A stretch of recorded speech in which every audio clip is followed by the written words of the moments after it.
ஒருவர் ஒழு செய்துவிட்டு அஷ்ஹது அன் லா இலாஹ இல்லல்லாஹ் வ அஷ்ஹது அன்ன முஹம்மதன் அப்துஹு வ ரசூலுஹு என்று சொல்வாரேயானால், அவ்வளவுதான். ஒருவர் ஒழு செய்துவிட்டு அஷ்ஹது அன் லா இலாஹ இல்லல்லாஹ் வ அஷ்ஹது அன்ன முஹம்மதன் அப்துஹு வ ரசூலுஹு என்று சொல்வாரேயானால், இல்லா ஃபுதிஹத் லஹு அல் ஜன்னத்து ஸமானியா, அவருக்காக வேண்டி 8 சொர்க்கத்தின் வாசல்களும் திறக்கப்படுகிறது. இல்லா ஃபுதிஹத் லஹு அபுவாபுல் ஜன்னத்தி ஸமானியா, அவருக்காக சொர்க்கத்தின் 8 வாசல்களும் திறக்கப்படுகிறது.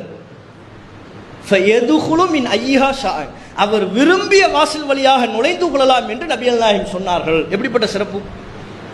ஒழு செய்துவிட்டு நாம் சொல்லக்கூடிய ஒரு சிறிய திக்ர், அஷ்ஹது அன் லா இலாஹ இல்லல்லாஹ் வ அஷ்ஹது அன்ன முஹம்மதன் அப்துஹு வ ரசூலுஹு, இதை சொல்லிட்டா சொர்க்கத்தின் 8 வாசல்களும் நமக்காக திறக்கப்படுகிறதாம்.